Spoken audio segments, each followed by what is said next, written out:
ये जो पैसा दिया जा रहा है ये आपके हक का है, कोई इसको वापस नहीं ले सकता है। दोस्तों बहुत बहुत स्वागत है आप सभी का एक बार फिर से। जी हाँ दोस्तों, आज पूरे दिन की कई महत्वपूर्ण और बड़ी खबरें निकलकर सामने आ रही हैं। जानेंगे सभी खबरों को विस्तार से। तो दोस्तों खबरों में आगे बढ़ने से पहले वीडियो को एक प्यार भरा लाइक जरूर कर दें और ताजा खबरों को जानने के लिए चैनल को सब्सक्राइब भी जरूर कर लें। तो देखते हैं पहली बड़ी खबर क्या निकल कर आ रही है।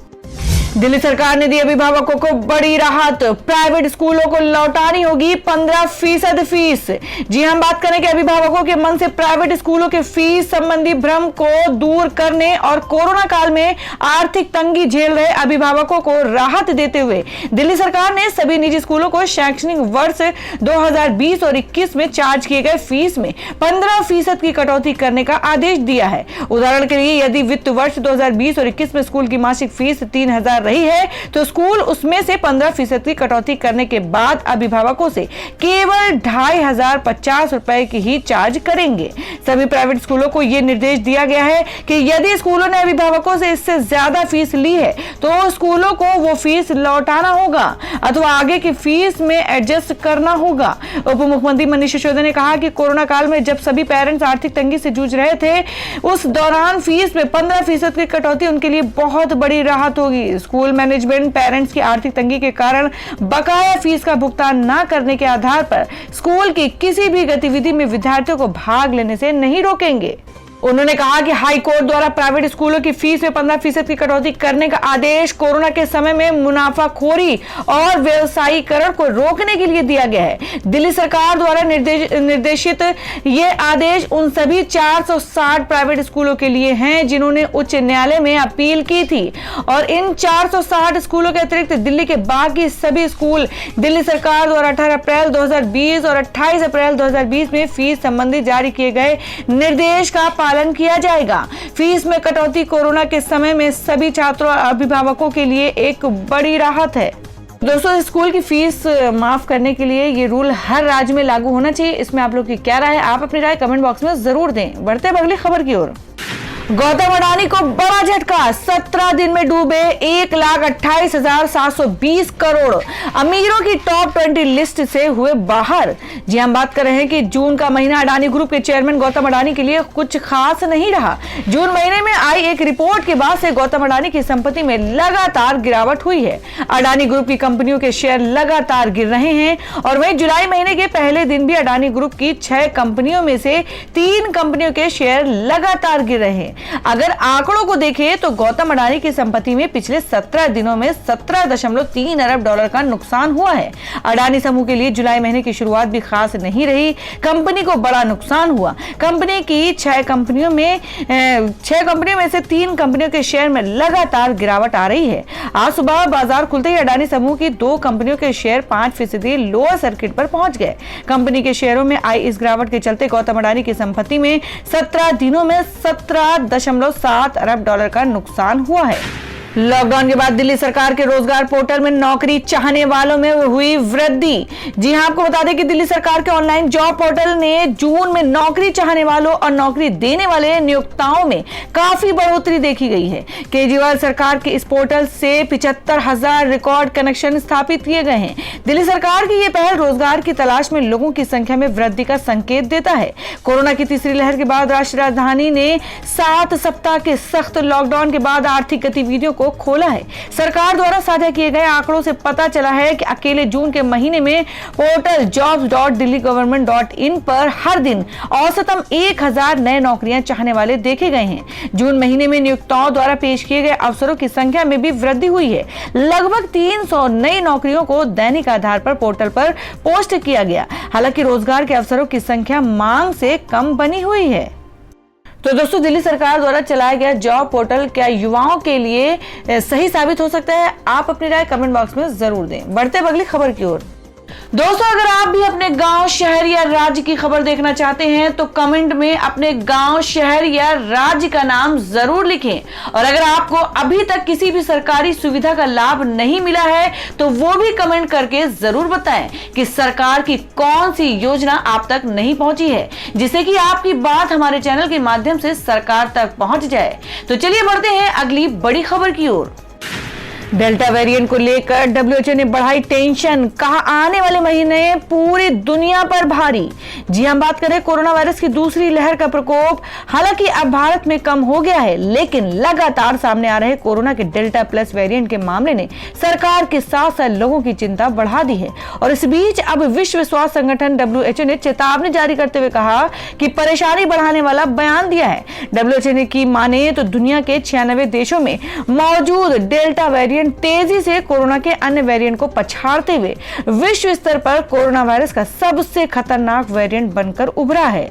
विश्व स्वास्थ्य संगठन ने कहा है कि कोविड-19 का डेल्टा वेरिएंट अब लगभग 100 देशों में अनुमान के मुताबिक पहुंचा है। इसके साथ ही डब्ल्यूएचओ ने चेतावनी दी है कि आने वाले महीने में विश्व स्तर पर कोरोना वायरस का ये डेल्टा वेरिएंट प्रमुख रूप बन जाएगा।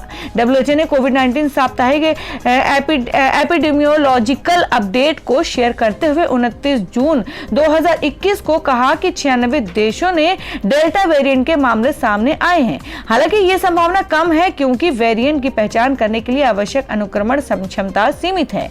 इनमें से कई देश इस प्रकार के संक्रमण और अस्पताल में भर्ती होने के लिए खुद जिम्मेदार हैं। इधर ट्रांसमिसिबिलिटी में वृद्धि को देखते हुए डब्ल्यूएचओ ने चेतावनी दी है कि कोरोना वायरस का डेल्टा वेरिएंट आने वाले महीनों में अन्य वेरिएंट को तेजी से पछाड़ने और दुनिया का प्रमुख वेरिएंट बन सकता है। इसके साथ डब्ल्यूएचओ ने बताया कि कोरोना वायरस से निपटने के लिए आज कदम उठाए जा रहे हैं वो डेल्टा वेरिएंट सहित वायरस के सभी चिंताजनक स्वरूपों के खिलाफ भी असरदार हैं। लगने वाला है महंगाई का एक और झटका, हवाई सफर भी होगा महंगा, जाने क्या है वजह। जी हम बात करें कि पेट्रोल डीजल और एलपीजी सिलेंडर के दाम बढ़ने के बाद जल्द ही एक और झटका लगने वाला है। जल्द ही हवाई सफर महंगा हो जाएगा और एयरलाइंस कंपनियां फ्लाइट टिकटों की कीमतों में इजाफा कर सकती हैं। दरअसल गुरुवार को ईंधन इस्तेमाल होने वाले एयर टरबाइन फ्यूल की कीमतों में इजाफा हो गया है। बुधवार को एटीएफ की कीमत 68,262 रुपए प्रति किलो लीटर पर पहुंच गई। जी आपको बता दें कि फ्यूल की कीमत में आई इस तेजी के कारण विमान कंपनियां टिकट के दामों में बढ़ोतरी कर सकती हैं और दरअसल घरेलू विमानों के टिकट किराए में फ्यूल चार्जेस संलग्न होता है। ऐसे में एटीएफ की कीमतों में तेजी आने से किराए में बढ़ोतरी हो सकती है। तो दोस्तों बढ़ती हुई महंगाई के बारे में आपकी क्या राय है और आप क्या सोचते हैं इस बारे में? आप अपनी राय, आप अपनी सोच कमेंट बॉक्स में जरूर बताएं। बढ़ते अगली खबर की ओर। 5 लाख रुपए कीमत, जानिए यूपी के बप्पी लहरी के इस मास्क की खासियत। जी हाँ आपको बता दें कि यूपी के बप्पी लहरी नाम से मशहूर कानपुर के मनोज सेंगर ने खुद के लिए सोने का बना मास्क बनवाया है। मनोज सेंगर को मनोजानंद महाराज के नाम से भी जाना जाता है। उन्होंने सोने का मास्क बनवाने के लिए 5 लाख रुपए खर्च किए हैं। मनोजानंद महाराज ने बताया कि मास्क के अंदर सैनिटाइजर का घोल होता है जो 36 महीने तक काम करेगा। उन्होंने इसे शिव शरण मास्क नाम दिया है। जी आपको बता दें कि मनोज सेंगर को भी बप्पी लहरी की तरह सोने का शौक है। वह सोने की 4 चेन पहनते हैं जिनका वजन एक साथ लगभग 250 ग्राम है। सेंगर के पास सोने का एक शंख, मछली और भगवान हनुमान का लॉकेट भी है। मनोज सेंगर आज भी अपने शरीर पर करीब 2 किलोग्राम वजन के सोने के आभूषण पहनते हैं। इसके अलावा उनके पास एक जोड़ी गोल्डन इयररिंग्स, रिवॉल्वर के लिए एक गोल्डन कवर और 3 गोल्ड बेल्ट हैं। उन्हें कानपुर का गोल्डन बाबा भी कहा जाता है। किसानों को मिल सकती है 15 लाख रुपए की मदद, ये है मोदी सरकार की स्कीम। जी आपको बता दें कि किसानों को अक्सर वित्तीय दिक्कतों का सामना करना पड़ता है, मगर मोदी सरकार ने किसानों के लिए कई ऐसी योजनाएं शुरू की हैं जिससे उन्हें काफी आर्थिक मदद मिलती है। इनमें पीएम किसान योजना सबसे अहम मानी जाती है। कुछ ऐसी योजनाएं भी हैं जो राज्य सरकारें चलाती हैं। किसानों को फायदा पहुंचाने के लिए केंद्र सरकार ने एक और योजना शुरू की है जिससे उन्हें 15 लाख रुपए तक की मदद मिल सकती है और ये है पीएम किसान एफपीओ, किसान उत्पादक संगठन योजना। जानते हैं इस योजना की पूरी डिटेल। जी आपको बता दें कि इस योजना की डिटेल से पहले आपके लिए ये जानना जरूरी है कि किसान उत्पादक संगठन यानी एफपीओ क्या होते हैं। एफपीओ किसानों का संगठन होता है। एफपीओ बाकायदा कंपनी एक्ट के तहत रजिस्टर्ड होते हैं और इन्हीं एफपीओ को सरकार से 15 लाख रुपए तक की मदद मिल सकती है। और इस योजना के पीछे सरकार का मकसद खेती को मुनाफा मुनाफे वाला बिजनेस बनाना है ताकि किसान इस तरह ज्यादा ध्यान दे सके। और जी आपको बता दें कि 15 लाख रुपए की रकम एफपीओ को 3 सालों की अवधि में दी जाती है। दूसरी बात, इस एफपीओ को कम से कम 11 किसान मिलकर संगठित कर सकते हैं। दूसरी और सबसे अहम बात, अगर किसानों का यह संगठन मैदानी क्षेत्र में काम कर रहा है तो फिर संगठन से कम 300 किसानों का जुड़ा होना जरूरी है। ये एक अहम नियम है। पहाड़ी क्षेत्र में 100 किसान जुड़े हैं तो सरकार से मदद मिल जाएगी। बैंक ऑफ बड़ौदा ने 1 जुलाई से बंद कर दिए इन 2 बैंकों के चेकबुक। जाने क्या करें खाता धारक।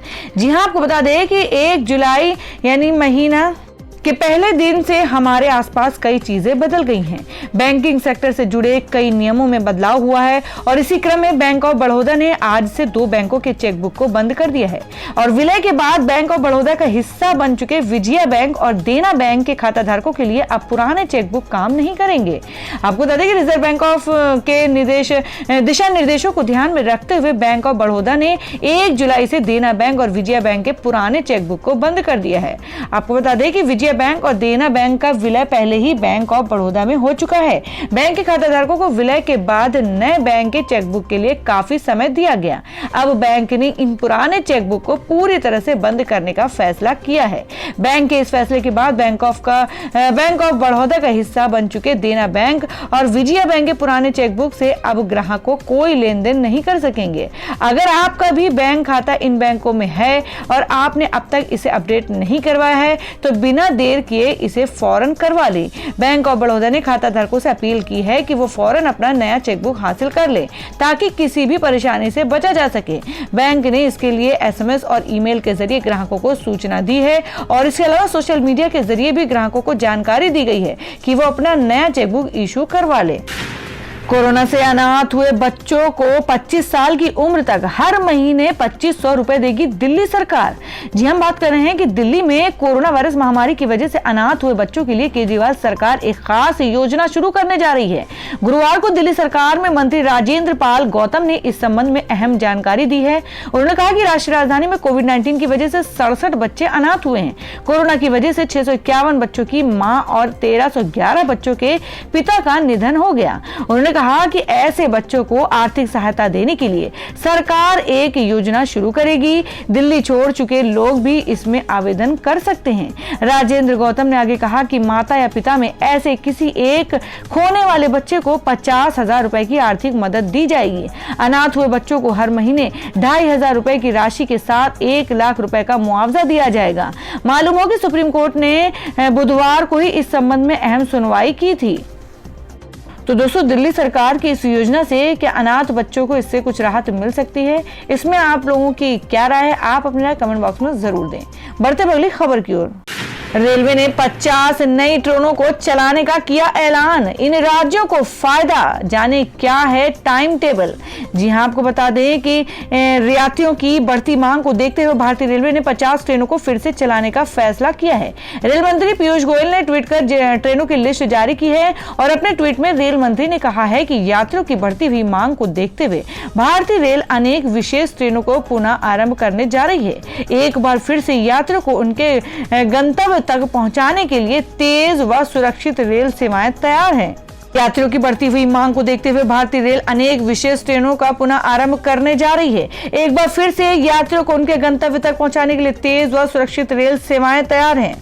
और दोस्तों, हम जान लेते हैं देश भर में सोने और चांदी के ताजा भाव। जी आपको बता दें कि सराफा बाजार में सोने के दाम में 200 रुपए प्रति 10 ग्राम की गिरावट देखने को मिली। आज सोने के दाम 48,800 रुपए प्रति 10 ग्राम पर रहा है और वहीं चांदी की कीमत में 100 रुपए प्रति किलोग्राम की गिरावट देखने को मिली है। इससे चांदी की कीमत 68,900 रुपए प्रति किलोग्राम पर रही है।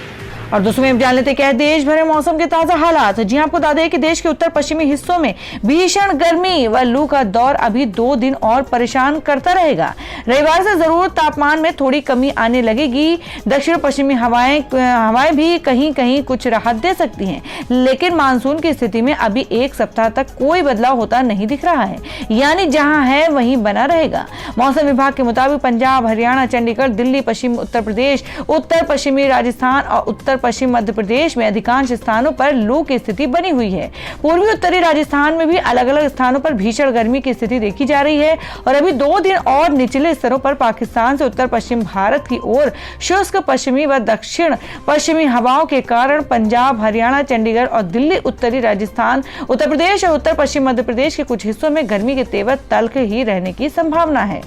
उत्तरी और उत्तरी पश्चिमी राज्यों के लिए अगले 2 दिन और मुश्किल में रहने वाले हैं। मौसम विभाग ने चेतावनी दी है कि दिल्ली, उत्तर प्रदेश, मध्य प्रदेश, पंजाब, हरियाणा और उत्तरी राजस्थान में अगले 2 दिन तक भीषण लू चल सकती है। मौसम विभाग ने कहा है कि पाकिस्तान और उत्तर पश्चिमी भारत के ओर से चल रही गर्म पछुआ हवाएं चलने के कारण इन इलाकों में भीषण लू की स्थिति बन सकती है। बता दें कि इन राज्यों में तपस भरी गर्मी की स्थिति बनी हुई है, जिसके चलते मानसून की पहुंचने में भी देरी हो रही है और मौसम विभाग पिछले 2 हफ्ते से कह रहा है कि उत्तर पश्चिमी भारत में मानसून के पहुंचने में देरी होगी।